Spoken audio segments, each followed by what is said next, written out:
So, place. Um, Now for Genesis chapter 36 and 37. So, chapter 36 is about Esau and his family and the sons that he had. He didn't have as many as Israel did, but he had a fair amount, and they had children, and they had children. And they all went down to Seir. Um, Esau thought it was getting a little too crowded, him and Israel, and their big families. So, excuse me. Esau went back to Seir. Not quite sure how to pronounce it. Seir. And chapter 36 is pretty much about, who gave birth to who married who gave birth to who. So that's pretty much the end of Esau's story now. So I'm not going to get into those begots and stuff. It's a little complicated because he had 3 or 4 wives as well. So now in chapter 37, Joseph, who had been the youngest son for a long time, till his mother had Benjamin.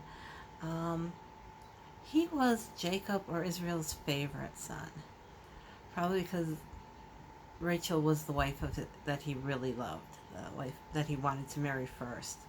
Well, Joseph was a little full of himself, as young men are, and his father actually made him a tunic that in some translation says tunic of many colors, but that's not really the correct translation. It's more of an ornamental tunic. In other words, it had stuff sewn on it. It was like usually what you would see on a priest or somebody who's officiating in a ritual. A many-colored tunic or coat was something like a certain unwed women would wear, maidens to show that they were ready to get married or something like that. I've been reading some history, and so it's kind of interesting.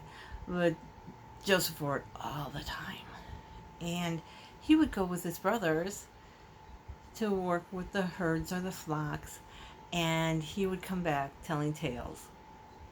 He would tell on his brothers. He was a tattletale. And then he started having prophetic dreams, and nobody believed him. He's like, oh, and they were dreams that really irritated his brothers, and he should have known that. After the first time he told them about one of his dreams, it was where they were harvesting wheat, and what they did is they would cut them, and then they would put them in these, they would tie them up, and they would be a sheaf. And his would stand tall while theirs bowed down to him, and they're like, yeah, that's not going to happen, baby brother. And they were getting really pissed off with him. And then he had another one where the moon and the stars, where the moon, the sun, and the stars were all bowing down to him. And he told that to his father in front of his brothers, and his father's like, what? You think that I am going to bow down to you? No. But Israel kind of wrote it down someplace, or he paid attention though. He was like, let's see what happens with this dream, because he knew about prophecies and things like that, and seers, and he even though he was a trickster and very cunning, he was basically a man of God. So one day Joseph was home with his dad, and his dad's like, well, where are your brothers? He said, oh, they're out tending the herds and the flocks. He's like, oh, why aren't you out there? Go and see if everything's going all right. And so Joseph said, oh, okay. And he went and he looked for them, and they weren't where he thought they were, but then somebody said, oh, they went over here to another spot. And he's like, oh, okay. And they saw him coming with his fancy tunic on, skipping through the fields. And they're like, let's kill him. They were just so fed up with him. They're like, let's just kill him and throw him in a pit, because they were what they called cisterns, and those were like holes in the ground. Sometimes they were big giant pots that were put into the ground so the rainwater would flow in there, and they would be able to pull water out of it.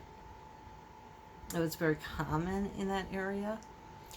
And Reuben was like, the oldest son was like, no, we're not killing him. We can throw him in the pit and then tell Dad that, you know, a beast killed him. And Reuben was like, was thinking to himself, you know, it's like he was playing it cool because he planned to go back and get Joseph out himself. So, you know, and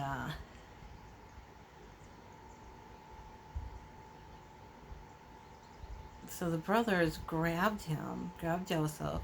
They ripped that fancy tunic off of him and they threw him in the pit. And then they went to eat lunch. And I guess Reuben wasn't with them. And as they're eating lunch, the brothers were like, oh, look, here comes some traveling Ishmaelites. Why don't we sell Joseph to him? And then we can, sell Joseph to him. And they were like, oh, yeah, we could do that. But this is where it gets kind of confusing, because then the scripture says that some Mennonites took Joseph out of the pit and sold him to the Ishmaelites. And then it says that, no, the brothers sold him to the Ishmaelites. But it also says that the Midians took Jacob to Egypt and sold him to the Pharaohs. And it's like, who did what? You know, so it's like a couple different sources and their stories coming through here.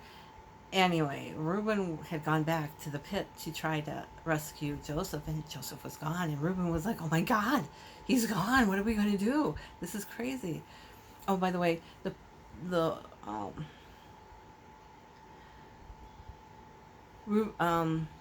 Judah also tried to protect Joseph a little bit, but we can't kill him. But so Reuben came and he said he's gone. He's not in the pit. And they're like, well, we got his tunic. Let's cut it up and get. They killed a lamb or something, and they got the blood all over the tunic, and then they sent it to their father. They didn't have the nerve to go to their father with it. They sent it to their father saying, is this Joseph's tunic? And so Israel thought for sure that Joseph was dead, and he was just so upset and unconsolable. And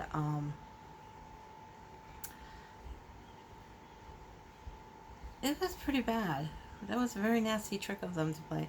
But Joseph did end up being sold to a captain of the guard to the Pharaoh. He wasn't sold directly to the Pharaoh, but to a captain of the guard.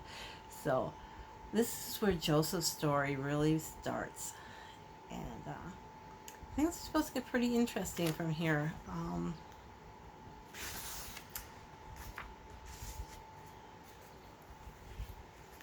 I'll talk to you again soon when I get some more read. And I hope you enjoy these stories and my interpretation of them. Please subscribe, because that would really mean a lot to me. Thanks. Bye.